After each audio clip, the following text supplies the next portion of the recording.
Welcome to Stitches in Time, the podcast discussing Doctor Who the way it was meant to be watched, in chronological order, one clip at a time, starting at the Big Bang and ending with the heat death of the universe. I'm Becca, the Matrix Archivist, and I spent the last 12 years of my life meticulously editing the entire televised Doctor Who universe into chronological order. And I'm Mandy, and I like to use cheat codes in video games. Do you really? Yeah, especially I miss the days when it was like you had to go and like search them up. I remember my cousin had, I think it was like one of the Matrix video games, and she put in so many cheat codes that the game stopped working. That sounds about right. Yeah.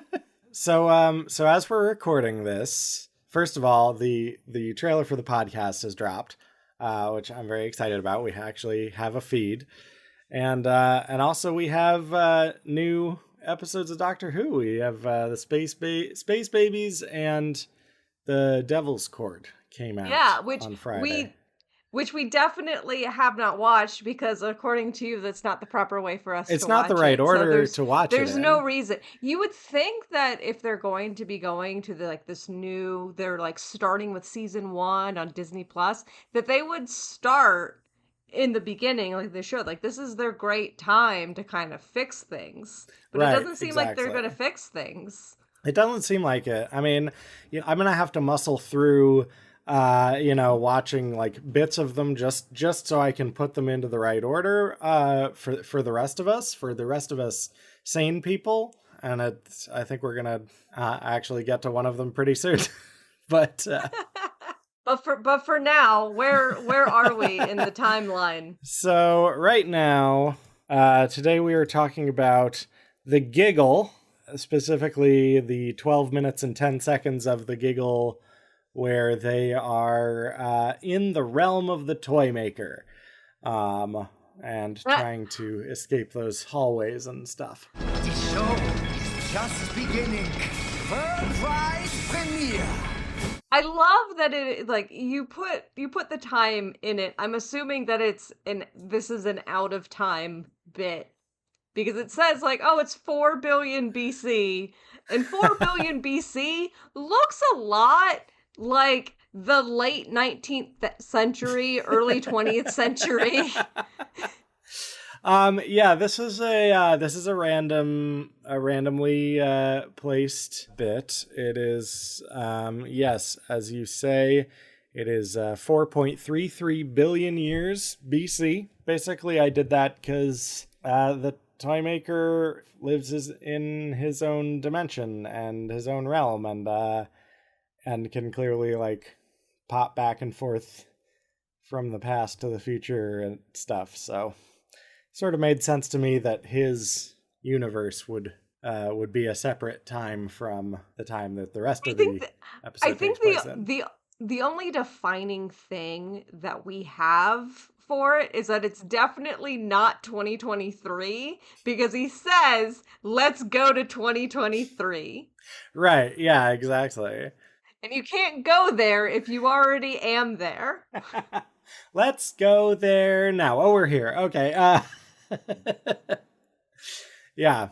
So this is just kind of a randomly generated time, and it just ended up here. Yeah, it's also an episode that I've actually seen recently, and so no. There's been other episodes that we have watched, and it was like, okay, that's definitely a thing that I have watched, and I cannot tell you a single thing about it. Right. This is actually one where I know the context for it. Yay! I mean, I don't know why you're saying yay. That goes against your entire premise of I really shouldn't. I should be watching with a true experience. My experience with this one has been tainted. Oh, I see. Because I know what happens in the future. Well, let's, because we do have to have the Mandy-splaining segment of the show every episode. If you could take yourself out of, if you could like remove the part of your brain that knows what the context is for this and invent another context for it. Well, it is, if we're just going by the context of what we are seeing, this is actually like, granted, it's not the actual first time because I know that we have had two different segments with 13, but those segments did not actually have the 13th Doctor in them. So she wasn't really a continuing factor in there. This is the first one where we have had the 10th Doctor and Donna for a second time very close to each other because we had it a few episodes past. Although technically he's the 14th Doctor. I want to nip the pedantry in the bud because I know we'll get emails. Donna is still there. I have to assume they're like, hey, I want to get this wedding dress off. Let's get this wedding dress off. Also, I have aged like 15 years. And they're just hanging out in this house, and they're like, maybe we shouldn't be in this house. And it's that thing when you're hanging out with a guy in a wedding dress, and you're like, this is fun, but also, what do you do in your regular day-to-day life? And his answer is, inadvertently cause a lot of women to die. Not that you should be worried about that. Yeah, it's all fine. Let's play a card game. I do like that because the random number generator put this so far back. All of that is just foreshadowing. That's how I'm choosing to interpret it, as like, oh, okay, like we did see Amy Pond briefly. What happens to her? Oh my gosh. And granted, they referenced the flux, and we have seen a little bit of flux. That's where the Grand Serpent is from, right? Yes. Yeah. Yeah. So the guy walking on the asteroid. The snake guy, which I just finished editing that episode, and I'm just so amused by how angry you are that there wasn't an actual snake on the screen. There wasn't a snake. And maybe that's what made all the planets fall out of the sky. Must have been. There wasn't a snake to hold them together. When he was cutting the strings, that was representing the snake that's supposed to hold them there. Right. Yeah. That makes a lot of sense. Yeah. I don't know. It's a fun one. I really like the corridor that they're in, which is clearly just a single corridor that has a bunch of doors in it. But like, I like that they're all kind of like angled weird, and it has a kind of a Beetlejuice vibe to it. I like that Donna gets to explain what independent probability is. There's a good bit where she's talking about like, oh yeah, my grandfather, who we've never met, and so don't know whether we'll ever meet him. There's no reason to expect. I believe she says it's her father.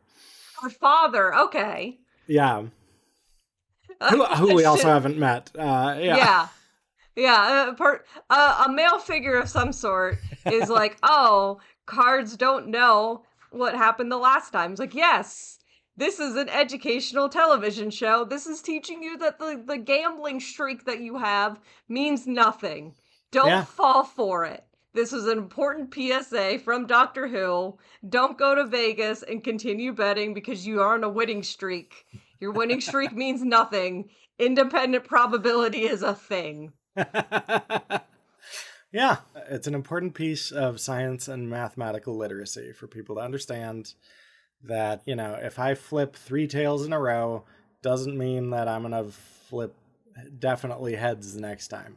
It was weird that they used cards as a reference there, because that is a place where, like, card counting comes in specifically because if somebody's laying down cards, that is actually dependent probability, because until they reshuffle the deck, that's true. The number of cards that it's a little bit of questioning some. It's like, well, what are you the cards do know while you're playing the game? It's the next game.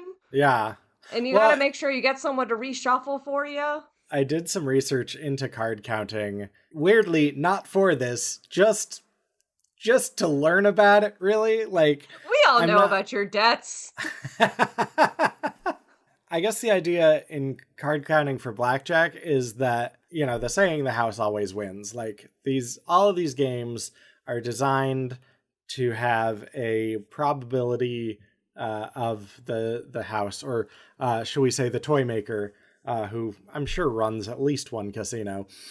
Yeah, so like the house always wins because they have a statistical edge over the gambler, and when people are playing thousands and thousands and thousands of games an hour, you know, that statistical edge builds up, and that's why the house always wins. The idea behind card counting, and the reason that casinos don't want you to do it, you're moving that needle a little bit to be, instead of slightly less than 50%, winning slightly more than 50% of the time, which still means you're going to lose a lot. Yeah, but you're also going to piss some people off on the way. Exactly. So yeah, unless you like that's one of the reasons that like actual card counters say things like, yeah, you shouldn't use this to get out of debt, because like if you don't have $100,000 to start with that like you're okay with losing as part of the sort of initial investment, is not worth it. Yeah, I am not a gambling person. I've been to Vegas for work, and my boss at the time, as like, he was like a fun thing of like, oh, we'll go to a cards table, and he was the one paying, so I was like, yeah, sure. And I won once. Actually, no, first I lost, and I was like, okay, I'm good. And he was like, no, we'll stay and we'll get more. And the next one I won, and it was like, okay, we're done now, right? This isn't fun for me. Yeah, exactly. I don't get it. I don't get the urge of the like, even the kind of like the 2 out of 3. When I lose at something, I'm very accepting of that. I was like, okay, we can go somewhere else now. Yeah. Which is how I would defeat the Toymaker, by just being like, it's fine. That's fine. I was gonna say, you can win this one. This is the reason why you don't bet things like the fate of the entire universe. If you don't have that initial $100,000 to spare, don't also if bet you don't have the the fate of the spare universe. Yeah. I've got like 6 universes in my back pocket. It's fine. The Flux already kind of ruined this one. So this was definitely a bit where, and we're talking about this one out of order because this is an instance where we actually get like a decent chunk to talk over. I feel like it's the ones where it's like, when we get 3 seconds, we're going millisecond by millisecond. Yeah. And then the ones where it's like a full episode, we also kind of hit every beat. This is one where we just have like a decent little chunk. And it's they wander around the place. They see a guy. Oh no, he's messed up. Oh, check out those babies. And then Neil Patrick Harris does a voice that is definitely has lived rent-free in my head for so long. Her consciousness survives. Oh, well, that's all right then. Oh my gosh, the memes alone that have come out of that chunk of dialogue. Yeah, are but incredible. When I first saw this episode, I wasn't that big of a fan of it. It kind of hit a little weird for me. I didn't immediately gel with it. I've learned 2 things. One of the things I won't talk about because I'll tell you, but it's not a relevant part of this segment. It's part of the things that we'll find when we get to 2023. I can talk about it, but it specifically had to do with, I realized we were watching it at a friend's place, and their sound system made it apparently a little difficult to hear a big music segment. So a lot of the music, particularly in one specific scene where a lot of music is played, it was very quiet and weird. Oh no. Yeah, that would take away from that episode for sure. Yeah, but also, specifically in this segment and watching this for the podcast, maybe remember it, they Mhm. put such emphasis on the doctor's going to play a game with the toy maker. He picks the game, and Donna's like, he's going to cheat. Why are you playing this game? And they're both like, no, there's one rule, and that's the toy maker doesn't cheat. He's bound by the rules of the game. Right. And so I was fully expecting, okay, so the doctor's going to cheat then. The doctor's Mm. going to cheat then. And then the doctor also does not cheat? Put in the cheat code, my guy. Type That's a really good point. Rosebud. Rosebud. Yeah, you know what? I had not thought about that for some reason, but you're absolutely right. He should have just cheated. If there's one Yeah. thing that you're sure of, it's your opponent will not cheat. The doctor has too many morals sometimes. You know what I mean? But it's not even like, I feel like that's in keeping with the doctor of like, I didn't say I wasn't going to cheat. I like this episode now. I've come around to it on rewatches, and a lot of that came from my expectation. But I also then watching just the segment again, and I was like, "You set me up again. Why didn't you cheat?" You know, I mean, so in some ways, I feel like the idea of saying one all, because I guess they have also met each other once before where the doctor won. They will have we haven't met each seen it other. yet. Yeah. Freaking time travel. Foreshadowing. I mean, I feel like that was the doctor's cheat, and it wasn't like, and because it wasn't technically a cheat within the game that they were playing, because I feel like if he cheats, then the Toymaker can claim like, oh, that didn't count because you cheated, therefore I own your soul, or whatever he does. I'll turn you into a puppet like I did with that guy who was a puppet in this clip. I mean, he kind of already did, because we definitely see the 14th Doctor as a puppet. Yeah, that is true. Oh my gosh, that was haunting. Yeah. There was that scene, and then it was followed by like the Donna and the puppet bit. And I had forgotten that immediately when she walks in and she's hearing stuff, she's like, "Hey, if you're gonna start some shit, I'm gonna wreck some shit." My name's Donna, and I warn you now, if this is a trick, I will kill you. And then what happens? Someone starts some shit, and then she wrecks some shit. I didn't think that a person just beating the crap out of a toy, don't think of that as a badass moment, but damn was she badass in that moment. Like, how much of it was like, she told you, Yeah. don't be creepy. Don't be creepy. Don't be creepy. I got fight or flight. I only have one job. I only have one job as an old-timey puppet, and it's to be creepy. I don't know what to tell you. And to say, what is it, like Kenne? Of the, like, the weird word that subtitles can never get. Poor American subtitles. Just put cannot. It's the same thing. It's just Scottish. People are gonna write you. It was like, no, it means something else. Like, it's just can't. It's ain't. I ain't gonna do that. I really love Kenne as the Scottish ain't. That's really good. The teeth. Can we talk about the teeth?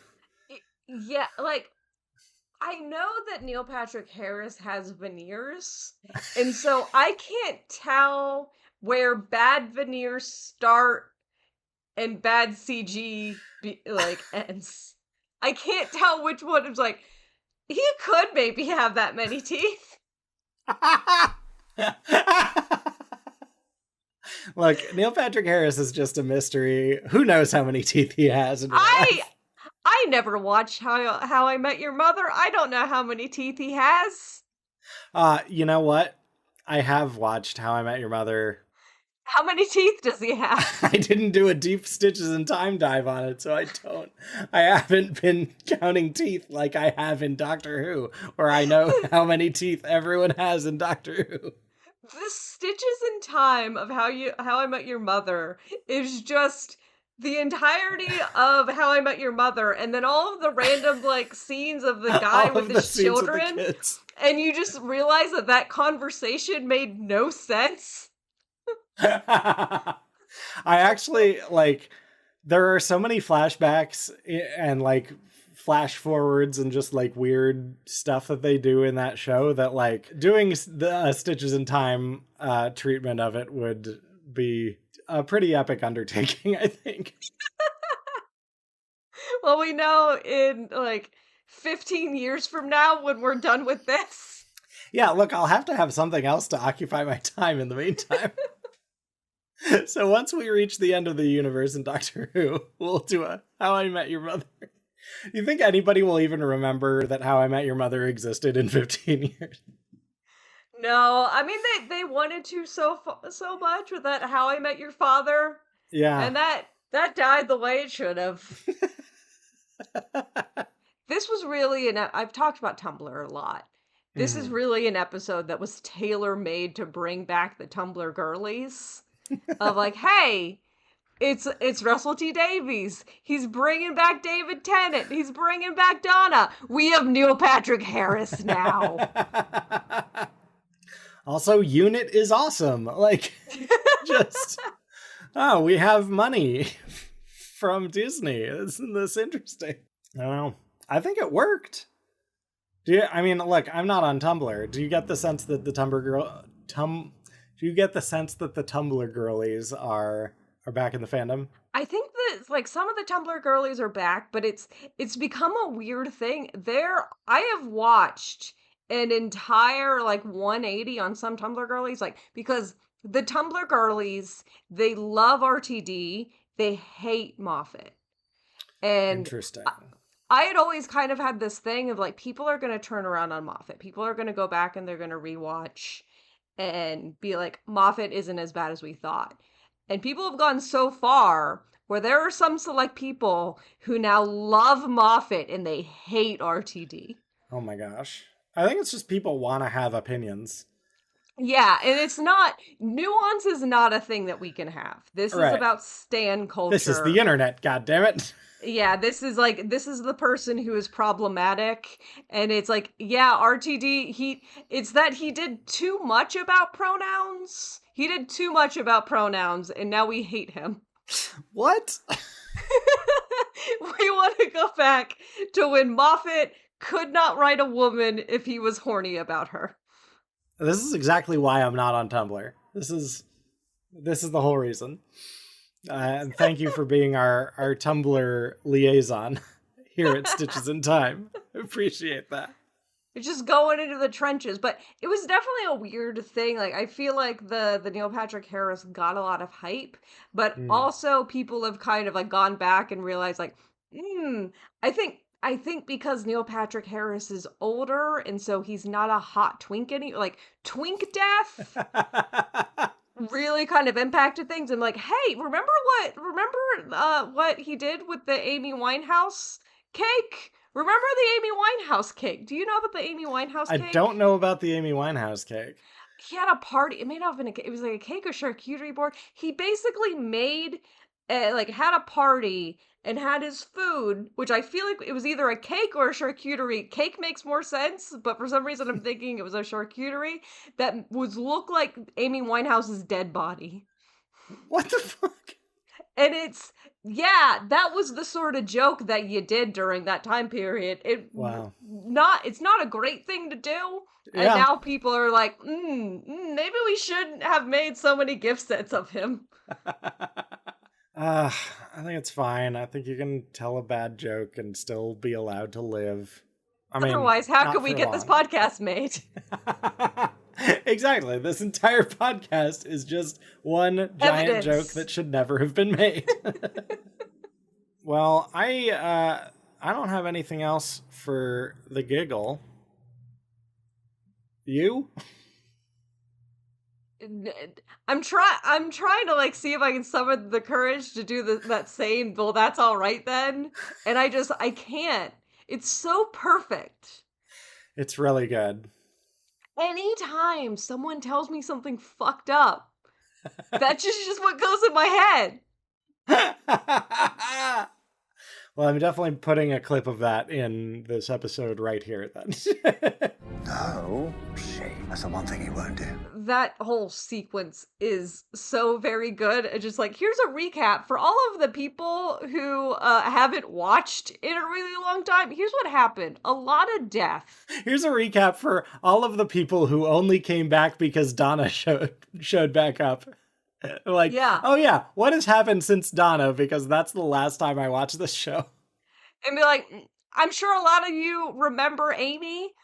Yeah, she died. You got Bill. You heard about Bill. You were happy about Bill, but not enough to ever watch Bill.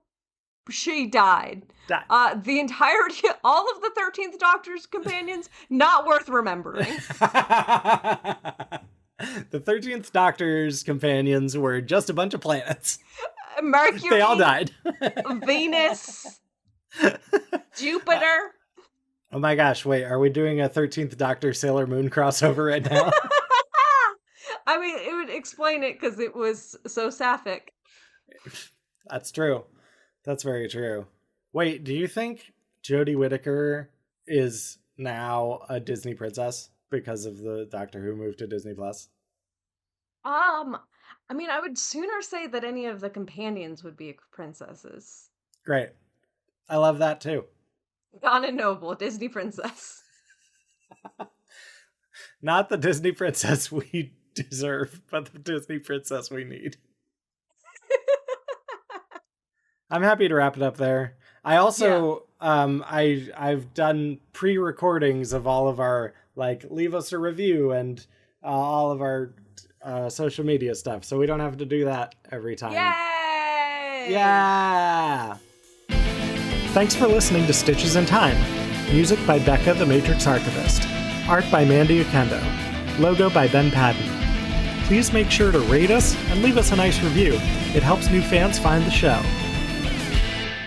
I'm sure a lot of you remember Amy. Yeah, she died. I'm sure you did not see Bill. You did not watch Bill, but you heard about Bill. Died. She died. I have an airplane, so I will repeat it once I... Don't these pilots understand that they're ruining the rule of threes right now?